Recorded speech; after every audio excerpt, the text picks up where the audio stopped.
Olá, sejam muito bem-vindos a este Chá das 4.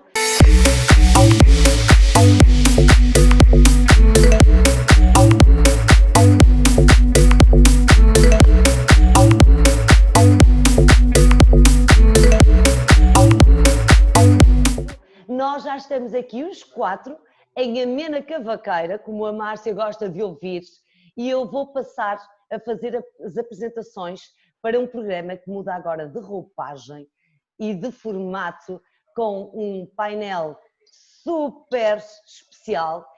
Isto porque eu tenho o privilégio de ser amiga dos 4, mas eles estão aqui, não é por acaso, eles foram realmente escolhidos a dedo, porque têm um conteúdo incrível e são pessoas extremamente bem-humoradas, e eu acredito que vocês aí desse lado vão ficar a acompanhar-nos nesta conversa do Chá das 4, e vou começar pelas senhoras, pelas meninas, a nossa queridíssima Márcia Barros, que vocês já conhecem aqui deste novo canal, que Olá. está connosco e que vai fazendo este Chá das 4 agora mais imprensa, e logo de seguida temos Alexandre Sotelho de Sá, ele que já está connosco. Vocês viram a entrevista dele a semana passada, ele é diretor da Lemex e está connosco aqui neste Chá das 4, e tem também uma surpresa para nos dar, ele que vai partilhar connosco a agenda da Lemex para que semana após semana estejamos sempre muito atualizados relativamente a todos os melhores eventos e as melhores notícias que vão acontecendo por este mundo fora, isto que não são só referências portuguesas, mas sim internacionais. E mais para o fim, guardei mais para o fim porque é uma estreia aqui neste novo canal, o meu queridíssimo António Leal e Silva, que nos faz o favor de nos fazer companhia aqui neste Chá das 4, e que realmente é uma das pessoas com o humor mais requintado que eu conheço, e sei perfeitamente que vai ser uma enormíssima mais-valia neste Chá das 4. Portanto, sejam muito bem-vindos, meus queridos, e obrigado por estarem aí. Obrigado. Obrigado. Obrigada a nós. Estamos muito felizes com este quarteto, para não dizer quadrilha, porque poderia perfeitamente ser uma quadrilha, mas é só um quarteto. Até versos. Quadrilha das 4. A quadrilha das 4. Pois é. E vamos começar por algo que nos é muito familiar. Das 4 horas. Das 4 horas. Algo que nos é muito familiar, todos nós gostamos de festas maravilhosas e glamourosas, mas infelizmente neste momento pós-confinamento ainda não é possível retomarmos esta vida social tal como gostaríamos. António Leal e Silva, muitas saudades desta vida social? Olha, algumas. A gente já se conhece há muitos anos e sabes que eu sou um bom vivan e que normalmente vou a todo o lado. Já fui mais do que o que vou agora, porque também com a idade nós vamos selecionando um bocadinho mais. Mas eu adoro viver todos os dias como se fossem os últimos, ou como se fosse o último, e para mim é importante estar com pessoas. Eu gosto muito de conviver, gosto muito de conhecer gente, todo o tipo de gente, e adoro sair. E realmente é um período um bocado complicado, porque uma pessoa está aí, e gosto muito de receber em casa. Quem me conhece sabe que eu dou muitos jantares, dou muitas festas em casa, cresci com gente em casa, os meus pais tinham a mesma filosofia de vida, e custa-me imenso, porque é triste não estar com as pessoas que gostamos, é triste não sair, é triste estar aqui um bocadinho confinado, e eu sou daqueles que continua confinado, que ainda não abri totalmente a confinação. Não acho que o vírus desapareceu, eu acho que o vírus ainda anda por aí, e acho que é importante as pessoas manterem uma certa precaução, porque realmente o vírus está aí, e enquanto não houver vacina convém manter todas as precauções, mas é triste, como deves calcular, é muito triste. Lá vou falando pelo telefone com os amigos, mas é muito chato. A atividade profissional obriga a estar sempre muito próximo de tudo aquilo que vai acontecendo e dos vários eventos, mas nesta altura não é propriamente fácil, verdade? Não tem sido fácil, porque realmente os eventos em escala foram reduzidos, foram cortados, e para uma métrica que nós levávamos dia a dia, que tentamos fazer a cobertura para que somos convidados, faz com que venha esta saudade. Nós temos de encontrar pessoas amigas, conhecer novas pessoas, Ou seja, houve aqui um ajuste no tempo e nas atividades, mas da nossa parte sentimos muita falta de encontrar amigos no contexto social. Sem dúvida nenhuma. Eu também sinto falta, Márcia, das nossas festas, dos nossos eventos que não têm sido possíveis, não é? Tens tentado contornar isso em grupos pequenos. Tiveram pessoas que tivemos que nos abraçar, todos de máscara, né? Que vai, não vai, aí dá para um abraço. Claro, Foi irresistível. Pois é, mas dizer que já existem empresas empenhadas em criar alguns elementos que permitam que continuemos a ter passadeiras vermelhas, mas que respeitem as normas de distanciamento, e já há uma empresa, conforme estamos a ver aqui em imagem, que foi tratando de criar este novo conceito do futuro da passadeira vermelha.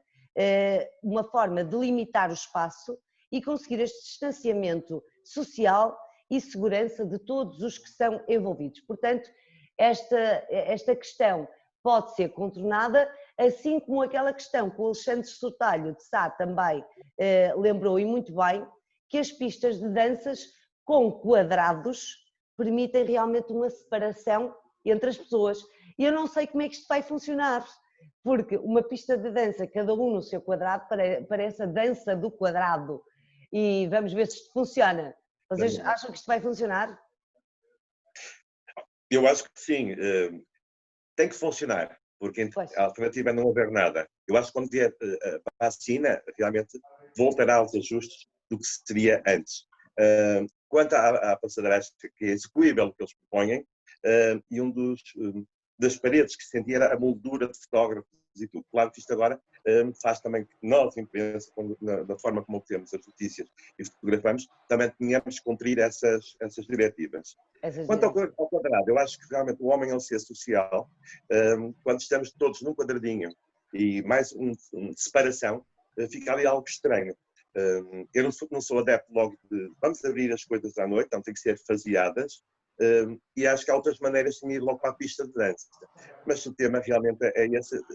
A Associação, a ADESP, neste caso dos bares de Portugal e de gestão noturna, querem pôr a pista a mexer. É assim, ó Sandra, como tu sabes, a questão da noite e das discotecas e dos bares é uma questão que me é muito querida. Tenho muitos amigos, tal como também tu tens, que eu sei que tens, ligados a empresários da noite no bom sentido da palavra, não no sentido depreciativo, que tem que se pensar numa solução para isso, tem que se pensar obrigatoriamente, porque são milhares de pessoas que estão envolvidas, há montes de gente que está há imenso tempo em casa fechado, e isso os empresários estão a perder imenso dinheiro, as pessoas que colaboram, os colaboradores e os trabalhadores que não têm ordenados, porque aquilo é impossível sustentar aquilo tudo, mesmo que estejam em layoff, recebem 2/3, é toda uma história. Tem que haver uma solução. Qual é a solução? É complicado. Eu ouvi uma entrevista muito interessante do João Magalhães, do Belice. Também ouvi. Pronto, que achei curiosa e interessante, que eu já tinha assistido em Paris, em Monte Carlo também tem, em Milão algumas discotecas já funcionam assim, já há muito tempo, que é baseada em privados, ou seja, a discoteca no fundo é toda fechada em privados, por isso deixa de haver pista de dança e as pessoas funcionam em pequenos grupos dentro de privados. Dentro de privados, exatamente. É uma ideia, pode ser interessante, só que o conceito da noite é precisamente as pessoas estarem a dançar, estarem juntas, é o convívio, conviverem. Não é? Pois. Depois, como dizia um grande amigo meu, que tu também conheces, que é e agora estou a falar de improviso, estava a escapar o nome, o Trigo, Zé Manuel Trigo, à noite não se bebe leite, por isso as discotecas não servem leite. E às 4 da manhã, eu acho difícil alguém conseguir, digo eu, manter alguma ordem ou algum cuidado, porque as pessoas não estão toda a noite a beber leite, estão a beber outras coisas, e às 4 da manhã aquilo altera um bocadinho o comportamento, a pessoa está mais aberta, fica mais solta, porque o álcool faz dessas coisas. É complicado, realmente tem que se arranjar uma solução, eu penso que isso é imperativo, mas eu penso que tem que arranjar, até porque a solução política neste país para o Covid-19 é uma solução estranhíssima, mas isso dava uma conversa louquíssima, porque, por exemplo, num avião pode estar tudo junto com máscara, e numa discoteca não pode estar tudo junto com a máscara, e é mais grave num avião porque as pessoas estão fechadas com ar-condicionado, desculpa, do que numa discoteca. É um problema. Em relação à Concordo red carpet, integralmente, sem dúvida alguma. Até porque em relação à red muito carpet, mais- eu acho que não, acho que red carpet tem que ser red carpet. Percebes? Não se pode. Red carpet é aquela confusão, é gente, é gay, depende das red carpets, mas estamos a falar, por exemplo, dos Oscars, que no fundo é a mais famosa de todas. Tem que haver aquela confusão, depois fazer separações, as pessoas não se agarram, não se beijam, não se cumprimentam, não estão juntas. É um problema, mas eu acredito, eu sou um otimista, eu acho que a vacina há de chegar, não deve demorar muito, tudo vai ficar bem, como as pessoas põem nos prédios, temos de ter um bocadinho de calma, isto vai passar, nós vamos ficar estupendos, maravilhosos, e também se envelhecermos, entretanto, se isto demorar muito tempo, há sempre surgidos plásticos fantásticos para nos tirarem os Para anos. nos tirar, exatamente. Isso vai tudo passar, se Deus quiser. António, falou dos Oscars e eu sugiro também o Met Gala. Já levam Sim, é fabuloso. Vestidos enormes, ainda com mais volume que os Oscars, mas as distâncias de segurança ficava quase ali uma travessia para 2 dias, não é? Daí que sim. Não, e todo aquele glamour é necessário, aquelas pessoas. Eu acho complicado, mas é uma ideia. Eu também acho realmente muito complicado, até porque acho que a partir do momento que as pessoas estão à noite e têm acesso ao álcool, realmente concordo com aquilo que diz o António Léo e Silva, como é que a partir de determinada altura as pessoas vão ter esse discernimento de estar a criar esse distanciamento quando é um distanciamento demasiado grande. Que isso tudo que nos aconteceu também é para nós aprendermos a termos discernimento, para termos cuidado, as coisas a fecharem mais cedo. Também gosto dessa parte de tudo fechar mais cedo. Agora, essa parte realmente das discotecas e bares ao vivo, essa parte de música ao vivo e de discoteca mesmo, de dançar, porque a Direção-Geral da Saúde proíbe as pessoas de dançarem.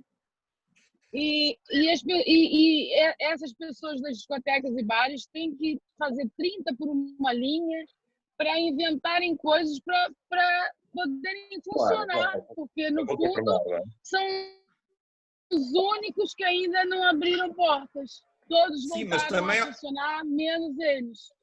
Mas há um problema que é grave. Por exemplo, agora veio o verão à questão do Algarve.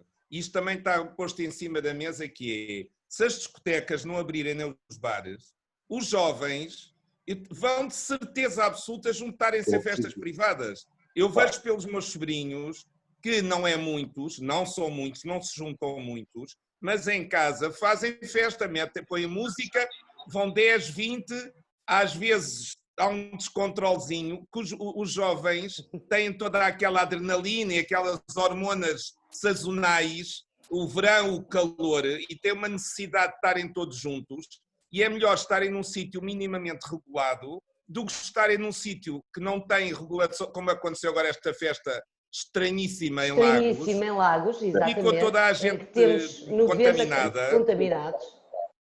Que acho que era um aniversário, não sei que raio que aniversário era aquele, foram gente do lado, aquilo deve ser uma pessoa famosíssima. Dizem que a segunda leva da doença é nos jovens, né? Essa notícia que todos nós assistimos em Lagos, sobre uma festa de aniversário, que supostamente seria uma festa de aniversário reduzida para amigos íntimos, parece que foi elevada a uma escala que temos atualmente 99 contaminados. Era sobre isso que estavas a falar, não era, António?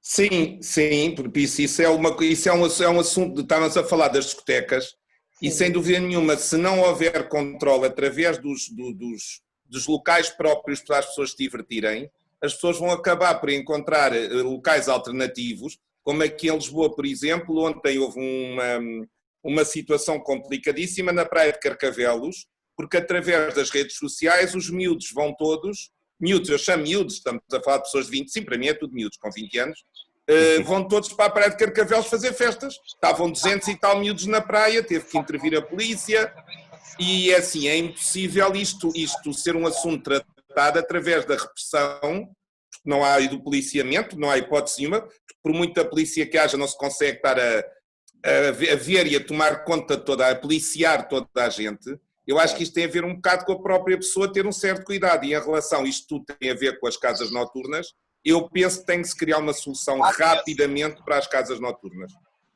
Eu acho que é isso. Passava por haver mais vigilância e mais controle, não é, Márcia?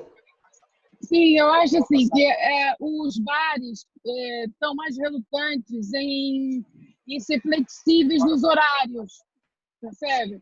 Porque eles não querem funcionar, por exemplo, a Duela lá na Baixa, abre portas, né? Tudo aberto, tudo arejado, esplanada, funcionam lindamente, tudo com máscara, quando vão circular para ali, para lá de máscara. E o que acontece? Quando chega às 11, aquilo tem que fechar. Tem que fechar. Aquilo nada tem nexo, quer dizer, o vírus tanto ataca até às 11, como ataca até às 4 da manhã. O vírus às 11 horas não vai para a cama.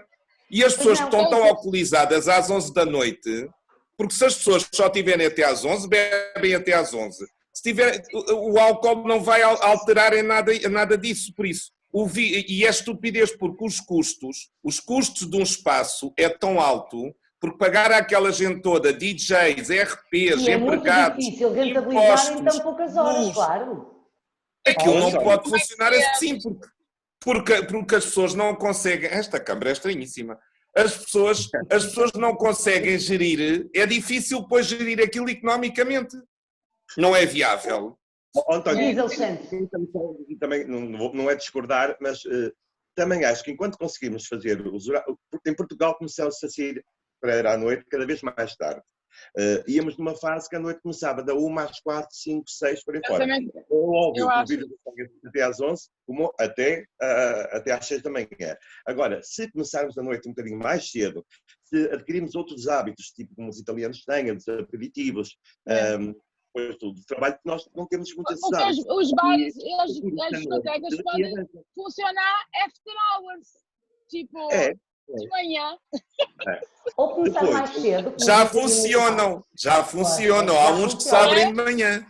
Claro. À porta fechada, certo? Esses são ótimos, que uma pessoa está em casa, dorme lindamente, acorda às 6h30, toma um duche, vai com uma cara fabulosa e já chega fresquíssimo. Já está igual o coaching Robin Sharma, que faz o 5 AM Club, o clube das 5 da manhã. Você acorda às 5 da manhã, faz isto é um problema. Isto é uma questão realmente, para levar um bocado a desportiva, mas isto realmente é uma questão muito complicada e grave, porque há muita gente envolvida com a parte do setor da noite, dos bares, também tem sofrimento. Mas pronto, os restaurantes ainda vão agora tendo qualquer coisa. Mesmo assim, não é difícil, porque um restaurante abre com X número de mesas para se tornar viável e para ter lucro. As pessoas abrem os espaços.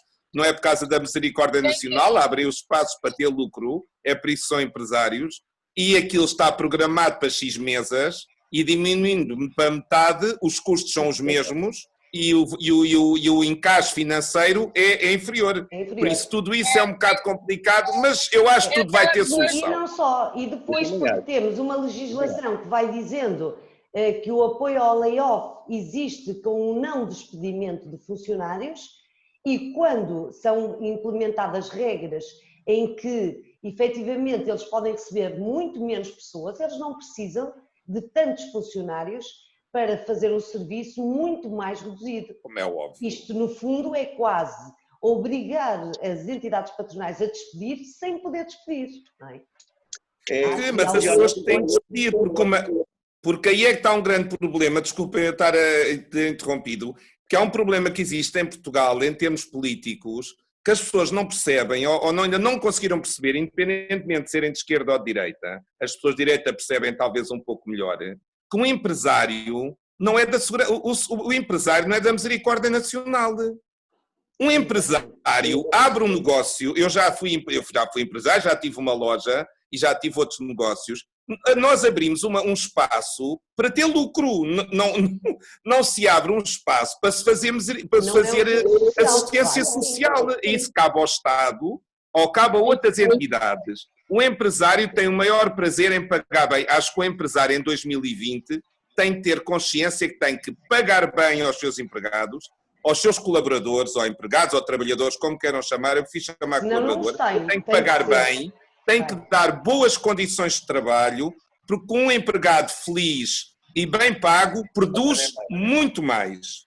Agora, não pode é ter encargos para os quais a empresa não tem verba. Claro, porque é impossível, se a pessoa não consegue faturar, não consegue pagar. Tem que fechar portas. Não tem a questão do layoff, e nessa questão tem realmente o parâmetro que as empresas ficam depois, durante X tempo, impedidas de proceder ao despedimento. Agora, tem que ser tudo gerido numa base de adaptação, porque passamos um período de saúde pública, agora estamos na crise económica, que ainda se vai acentuar.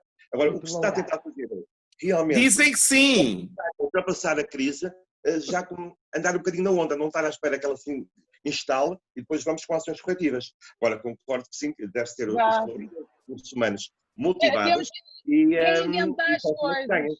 E agora, o desemprego também vai aumentar, não é? Isso é óbvio. Pois vai. Inevitavelmente. Já está a aumentar. E vou ter que mudar aqui um bocadinho o tema, porque música é ali com a Márcia, mas dança é também comigo e com todos os que aqui estão, todos nós gostamos de dar um pezinho de dança, e eu gostava de saber se vocês têm seguido esta loucura que se tornou o TikTok nas redes sociais e em todas as plataformas em que figuras públicas e não públicas vão fazendo ali umas brincadeiras, umas danças, e eu queria saber, o António L. Silva, que é um bocadinho avesso às tecnologias, António, já experimentou aquelas danças extraordinárias do TikTok? Não, minha querida, não aderi porque o que eu vi... Não aderi porque primeiro não tem nada a ver comigo, depois eu para fazer figuras tristes e está sossegado. E em relação a isso é assim, eu acho que as redes sociais valem o que valem, em relação às pessoas é assim, as pessoas devem se expor aquilo que se querem expor. Eu pessoalmente acho que há figuras públicas que não se deviam expor da maneira como se põem, porque na minha opinião estão ridículas. Outras poderão ter alguma graça, é muito discutível. Eu já vi coisas do TikTok com piadas, já vi outras que acho forçadas, e eu acho que o excesso de exposição não é bom. Eu acho que tudo deve ser feito com moderação e com cuidado e com calma. Eu acho que há pessoas que, e depois depende do estatuto que a pessoa tem. Há pessoas que chegam, eu acho que não se deve fazer tudo. A história dos seguidores, eu compreendo que há pessoas que ganham imenso dinheiro com isso, que isso traz benefícios económicos e não só, eu compreendo e aceito. É uma forma de viver a vida, mas eu acho que o excesso de exposição, olha como é, por exemplo, o caso, por exemplo, sei lá, há várias em Portugal, há várias que se expõem em demasia. Eu não sei, é melhor não estar agora a citar nomes, mas acho que o excesso de exposição não é bom. Acho que a pessoa, quando é uma figura pública, deve moderar, não precisa... Olha, como ao Presidente da República, acho que é um excesso de exposição. Acho que estar presente, ser uma pessoa presente, isto agora diretamente com o Presidente da República, que é uma coisa que me tira do sério e que me dá imensos vómitos, é que acho que é um exagero, é um disparate a pessoa expor-se, é demais. A pessoa deve-se conter, por exemplo, a mulher do Ronaldo, a Jorgita, ou Birita, ou como é que é a ligação? Jorgítica. Jorgínica. Jorgita. A Georgina. Pronto, acho que ela, com 3 filhos e casada com quem está casada, e eu adoro o Ronaldo, conheço e adoro, e a família dele, por acaso gosto mesmo deles, que são os amores de pessoas, não tenho rigorosamente nada a dizer, nada, ponto final, porque são realmente os amores. Ela não se devia expor. Eu acho... não se devia expor tanto. Acho que as pessoas acima, casos de figuras públicas que têm filhos, e acho que não se deviam se conter um bocadinho. A aparecerem a espetar o rabinho, a pôr o rabinho, a pôr a maminha, a pôr a perninha. Acho que devia haver ali Um bocadinho de contenção. Às vezes é impossível elas não se exporem porque eles estão sempre ali. Aquela cena dos paparazzis mesmo. Não, mas estamos a falar de redes sociais, Márcia. Márcia, estamos a falar de redes sociais e coisas que as pessoas decidem minha querida, Márcia. Ok, Márcia? Estamos a falar, por exemplo, de um TikTok em que as pessoas só lá vão fazer porque querem. Não são os paparazzis que pedem para fazer. O TikTok é uma ferramenta atual, chegou e realmente teve um crescimento muito rápido. Claro que tem outros contextos. Quando falamos de exposição pública e mesmo no social media, o Facebook tem um caráter um bocadinho mais institucional. Agora, depende como se modela, portanto pode ficar uma coisa equilibrada, como pode ser só a parte privada, e eu só dou acesso a quem quero. Pois, aqui o TikTok surge como um upgrade do próprio Snapchat e realmente contagiou. Eu acho giríssimo, já me inscrevi, mas ainda não modelei. Acho giríssimo, mas eu não me vejo nesse registro. Eu sou uma pessoa... Olha, eu não consigo, porque o meu telemóvel não tem angular para a minha gordura. E se eu começar a dançar, as meias saem fora do telemóvel. Por isso não tenho aquelas barriguinhas dos miúdos e das miúdas de 18 anos, 17 anos, não é? Deixa-me só o António, que é a parte do Presidente da República. Nós passamos de uma parte de uma antiga presidência para este novo estado da FETS, passamos que onde antes era tudo mais hermético e seco, agora vieram os afetos e essa presença, mas o excesso de exposição também afeta um bocadinho as mensagens, não é? O senhor realmente consegue estar em todo lado, o excesso de tudo, não é? Mas depois chega um ponto que está descontrolado. Agora, se está ou não está no TikTok, ainda não fui ver. Mas também não, e o Presidente? Não, acho que ainda não chegou aí. O Presidente acho que ainda não está. Só se ele fizer um TikTok com o Presidente da Assembleia da República. E juntam-se os dois. Eu não sei se um dia destes não vamos ver um TikTok do Presidente. Márcia, eu achava o máximo. Márcia, oi, está me ouvindo? Já experimentaste fazer uns TikToks? Eu tenho aplicação, mas ainda não tive tempo mesmo. Tenho muita coisa para fazer. Mas eu tenho um sobrinho que mora no Brasil, que ele diz bom dia, boa tarde, boa noite, através do TikTok. No Instagram, no Facebook. Está sempre no TikTok. Sempre. Márcia, mas dos miúdos, para os miúdos, eu acho que para os miúdos pequenos, é divertido, eles divertem-se imenso e é próprio para a idade deles, desde que não se exponham em demasia. Por exemplo, eu não sei se vocês já viram, mas há um TikTok que eu acho, por exemplo, mais complicado, que é os miúdos e as miúdas despirem-se completamente. Não sei se já viram esse. Ainda não vi esse. Pronto, querida. Então há um TikTok que é assim, começa uma música e depois eles põem assim a mão, começam a dançar e depois passam assim a mão e conforme vão passando a mão, por isso o corpo fica meio nublado, meio desfocado, mas percebe-se que eles ficam nus, se eles despem-se e ficam despidos. Pronto. Isso, por exemplo... E vamos ver estas imagens. Uma plataforma que realmente é descontraída. Isso também isso eu acho que quando se expõe o excesso de... Quando se expõe em demasia... Acho chato. Eu tenho as minhas sobrinhas, por exemplo, que brincam com as amigas e fazem aquilo assim. É uma dança, não estão a fazer... Eu acho que não estão a fazer nada de mal, é uma brincadeira. Agora, quando se põe o corpo em demasia e quando se expõe na net, eu acho isso um bocadinho, mas eu nisso sou um bocadinho mais... Não, acaba por ser até perigoso. Estamos a falar de crianças e da exposição, não é? Porque a gente não controla... Quem são a nível de visualização. Por isso fica aí o alerta e há que ter isso também em conta. Mas isso os pais têm que exercer o controle da parentalidade. O uso das redes sociais para que as pessoas também não fiquem, no fundo, presas a um vício em que é quase impossível comunicar com elas porque elas estão o tempo todo dentro de um telemóvel comunicando com quem está fora e não com quem está perto.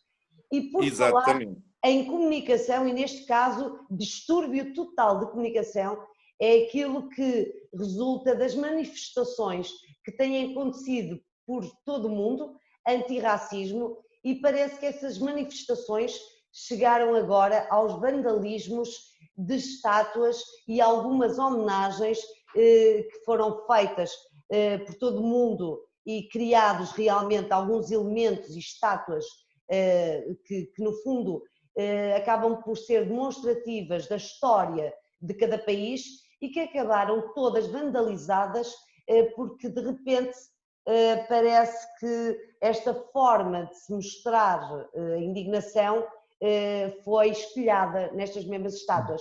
Alexandre, fomos vendo estas imagens, não é? Sem dúvida. Quanto a isso, acho que depois da parte da pandemia, o segundo maior movimento foi logo aqui, este movimento antirracista e contra a morte do senhor Floyd. Mas, independente da mensagem ou do movimento que queiram e objetivos, acho que hoje não há espaço para haver vandalismo. E quer dizer, e depois há pessoas que estão sempre ali no meio a aproveitar. Muitas vezes nem são determinada orientação. Nós vimos, por exemplo, os coletes amarelos no passado em França, há sempre ali pessoas que são para criar instabilidade. E isso tem que se perceber e a mensagem que nós temos que passar também como utilizadores é não queremos vandalismo, não aprovamos. Neste caso, e em boa verdade, Márcia, às vezes temos um bocadinho este género de pessoas que parece que só gosta mesmo de viver em confusão. Em boa verdade, esta é a minha opinião. Há pessoas que realmente gostam de viver em confusão. Que estão em grupo para extravasar, como no futebol, né? Você vê muita violência no futebol porque elas estão em grupo e elas começam a vandalizar também tudo. E isso não é porque é o racismo, mas como em tudo, quando as pessoas se veem em grupo, se acham mais fortes e querem extravasar. Parece que perdemos dão oportunidade a esses vandalismos. Mas eu vi, por acaso, na notícia que tinha o padre Antônio, eles vandalizaram algumas estátuas e dentre essas eram do padre Antônio Vieira. Sim, esse padre, imagina que esse padre, a gente dá muito na matéria de história no Brasil, a gente aprende sobre o padre Antônio Vieira porque foi quem catequizou os índios. Ele era jesuíta e colonialista, o pai dele tinha trabalhado a serviço da corte e ele era colonialista e, entretanto, ele foi o responsável pela catequização dos índios. Ele falava 7 línguas indígenas.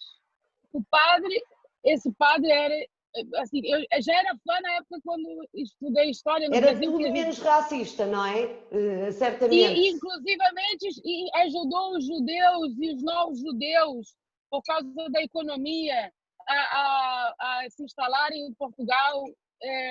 Olha, ele foi, assim, uma pessoa incrível. Assim, não o conheci, né? Não sei, mas...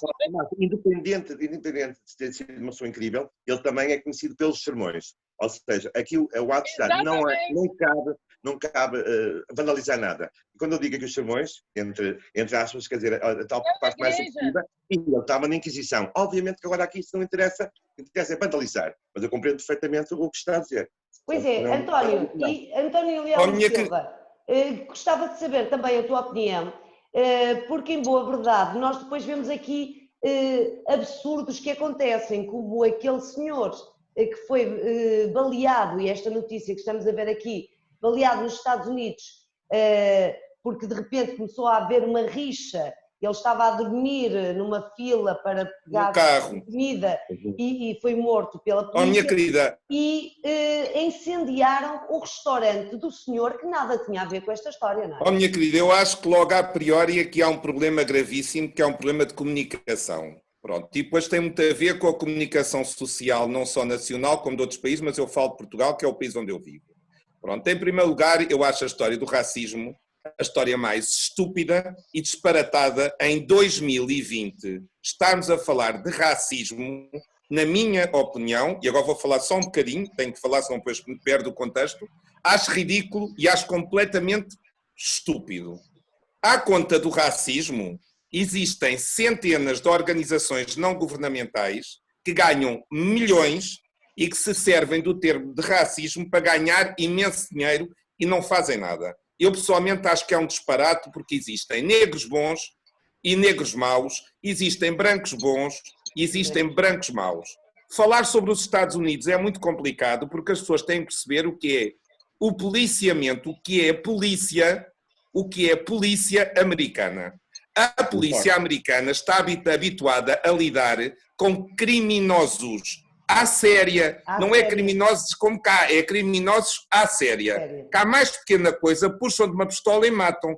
Por isso, as técnicas de intervenção da polícia americana é bruta. Eu lembro perfeitamente de um caso de um português que é civilizadíssimo e que foi detido nos Estados Unidos, já há muitos anos, uma pessoa muito conhecida aqui de Portugal, civilizadíssima, estupenda, que por questões económicas e por questões de fugiu para os Estados Unidos e foi detido como se fosse um criminoso da pior espécie, com gente metralhadora, faca, com tudo e mais alguma coisa. O que se passou lá com o George Floyd, ou lá que é um crime de lesa pátria, porque o homem morreu sufocado no chão a pedir ajuda e aquele polícia tem que ser condenado. Aquilo não é forma de se lidar nem com negros, nem com brancos, nem com amarelos, nem com verdes. António, aquilo é abominável. Agora, o que vem depois, deixa-me só terminar, o que vem depois não se justifica, porque uma pessoa está a fazer uma manifestação pacífica é uma coisa, aproveitar para roubar lojas, para vandalizar a propriedade privada, para vandalizar estátuas, que é a história de um país e um povo que se envergonha da sua própria história, como é agora o caso do Mayor de Londres, que é um atrasado mental, não tem outro nome. Um povo não se pode envergonhar da sua história, porque cada pessoa tem que ser analisada no seu tempo. Os valores em 1900, em 1800, em 1700 são diferentes dos valores em 2020. A mulher em 1800 tinha um papel na sociedade. A mulher em 2020 tem outro papel. Os filhos tinham um papel na sociedade em 1900. Em 2020 é outro. Por isso, acabar com as estátuas, que é a nossa história, e é a nossa realmente história, é um erro. E em relação à escravatura, que é uma coisa que está sempre na ordem do dia, este tema para mim é um tema muito querido e muito sério, há um erro crasso na própria educação e na própria história que é ensinada às pessoas. E é essa história que é ensinada que está errada, porque a escravatura não começou como as pessoas dizem, está mal, e escravatura é uma coisa que sempre existiu na Europa, entre brancos. Os países que venciam, as tribos vencedoras, faziam das derrotadas escravos. E quando nós portugueses vamos para a África, e chegamos à África, só isto acaba já, e chegamos à costa africana, os primeiros escravos negociados não foi com brancos, foi com negros. Eram as tribos negras que vendiam, que transacionavam os escravos negros, que depois iam para o Brasil ou para a América. Pronto, depois isso tem toda uma história, agora não vale a pena estar aqui a dar uma aula de história. Por isso foi uma coisa no passado, graças a Deus já passou, foi abominável, como foi a Inquisição. A Inquisição na Europa foi uma coisa abominável e não é por causa disso nós vamos partir igrejas, nem vamos bater ao Papa, nem vamos bater aos padres, e não houve nada mais abominável que a Inquisição, que se queimaram pessoas, os judeus, os novos cristãos sofreram imenso. Isso é uma coisa que tem que se arrumar no passado. Eu acho que nós hoje em dia convivemos todos em harmonia. Olha, eu vivo em Lisboa e viajo um bocadinho, eu sempre vi negros em todo o lado, a conviverem com toda a gente, como eu tenho amigos meus do meu coração. Não, sem dúvida, eu também... Não tem nada a ver com cor, e estamos grupos de amigos com brancos e pretos e nunca ninguém se chateou, as pessoas dão-se lindamente umas com as outras e somos todos amigos e falamos de uma forma natural e convivemos de uma forma natural. Eu acho isso um bocadinho disparatado, eu peço desculpa porque estas coisas entusiasmam um bocadinho. É só importante corrigir aqui, porque, e a culpa desta confusão é dos órgãos de comunicação social, George Floyd acabou por não morrer asfixiado. E ele morreu de ataque cardíaco, que é uma coisa absolutamente diferente. Sim, mas o George Floyd fez mal a uma mulher, era um criminoso, porque já está o historial dele todo feito, e o outro sujeito com os dois tiros... É um exagero, mas nos Estados Unidos não se podemos virar contra a polícia. A polícia nos Estados Unidos atua de uma forma muito brusca. Tem que se modificar, possivelmente, mas tem que se dar condições, porque eles morrem como tordos. Eles lá morrem, eles são mortos assim do nada, é como no Brasil. A polícia brasileira é morta, não é como aqui que é tudo a discutir. Mas, António, é preciso perceber uma coisa, que é um George Floyd, a partir do momento que é preso, dizem muito bem, tem um histórico enorme, com assaltos, com drogas, branqueamentos e não sei quê, e que já tinha estado preso, não era nenhum santinho, tinha que ser imobilizado com segurança, e quando ele faleceu de ataque cardíaco, que também poderá estar na causa ali aquele momento de asfixia e a não passagem de oxigenação. Sim, mas aquela imagem é assustadora, é uma imagem abominável. O homem a apertar-lhe o pescoço e o homem a gritar pela mãe e a pedir ajuda é horrível. É horrível, sem dúvida. Uma coisa que é negada, Alexandra, se me permite, é que realmente houve aqui e haverá manipulação de massas. Claro que há manipulação de massas. Fica isso no subconsciente. O senhor também tinha ingerido uma quantidade de droga. O hashtag que saiu logo era Black Lives Matters. Eu acho, isto próprio na concepção já é estigmatizante, porque eu acho que todas as vidas importam, não só a da população negra. Claro. Sim, o próprio presidente dos Estados Unidos foi negro. Quer dizer, há negros nos mais altos cargos das repúblicas, nas monarquias não sei, mas nas repúblicas há. Em Portugal a ministra da Justiça é negra. Barack Obama. O presidente Barack Obama é negro, a primeira-dama era negra, por amor de Deus. Hoje em dia não se pode falar em racismo. Os Estados Unidos foi o país mais racista que eu já vi no mundo. Sim, a parte sul. A parte é natural, Márcia, peço desculpa, mas é natural que uma sociedade que viveu muito de uma mão de obra escrava, como é o caso do Brasil e os casos dos Estados Unidos, por exemplo, há outras colónias, mas nesse caso os Estados Unidos e o Brasil viviam muito de uma mão de obra escrava. É natural que essa mão de obra escrava, que por acaso eram negros, seja sempre visto de uma maneira um bocado a leste, não por toda a população, mas por uma elite. Há uma elite na população que continua, por uma questão histórica, por uma questão de educação, mas acho que é um caso que já está muito ultrapassado, quer dizer, continua a haver um distanciamento, e também há um distanciamento da parte dos negros para com os brancos. Sem dúvida. Mas António, para terminar, nós temos 2 minutinhos para terminar. Então, para final, Alexandre, ias dizer só rapidamente alguma coisa? Realmente a ser expoliada dos seus bens, e isso provocou ali sempre um mal-estar.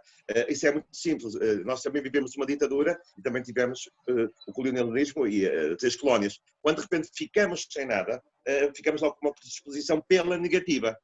Agora, os Estados Unidos têm realmente a parte do Sul, está predisposta um bocadinho mais a uma questão de racista. Mas hoje, quando se fala em diversidade, acho que a linguagem do ADN 2020 é mesmo que bom que existe aqui uma diversidade. Não faz muito sentido também falar de racismo. Não faz sentido absolutamente. Faz a gente refletir sobre o assunto, também é bom de ver o que estávamos errados, o que estamos certos, o que podemos fazer para ajudar e para tornarmos todos um só, não é? É importante refletir sem agredir, e esta é a grande questão.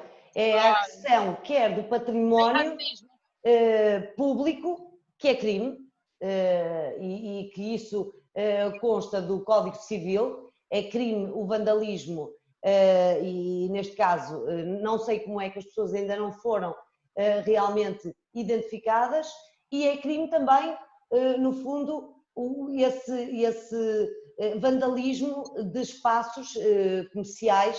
Querida, sabes que isto é um tema muito complexo que dava um programa inteiro. Porque são temas muito sérios, muito complexos, toda a gente está a ver, porque um dos grandes erros para mim é que toda a gente está a ver a visão de branco para negro.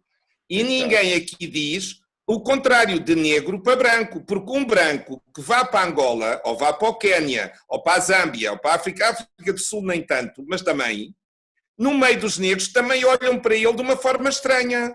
E eu vivi em Angola... Não quer dizer que as pessoas sejam racistas. Eu não acho, eu acho piamente que não existe racismo.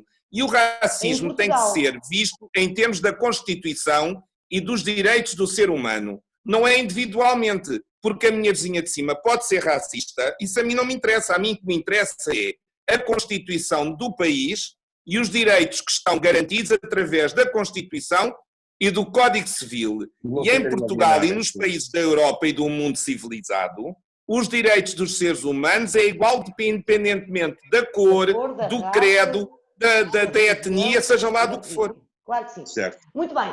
Meus queridos, nós tínhamos aqui mais alguns temas esses que não serão debatidos aqui hoje, porque nós esgotamos todo o tempo. Eles passarão... Estava a gostar tanto esta conversinha. Eu também, mas este programa tem 30 minutos e eu ainda vou aqui fazer uma grande edição sobre isso, mas os 4 prometemos voltar para a semana e contamos com a sua companhia desse lado. Já sabe, não percam este Chá das 4, aqui sempre na 9 Canal, à quarta-feira, com Sandra Sá, Márcia Barros, António Leal e Silva e Alexandre Sotelho de Sá. Obrigado, meus queridos. Beijo. Olha, eu gostei imenso também. Foi ótimo, foi divertidíssimo. Muito obrigada. Um beijinho enorme. Obrigado, beijinhos.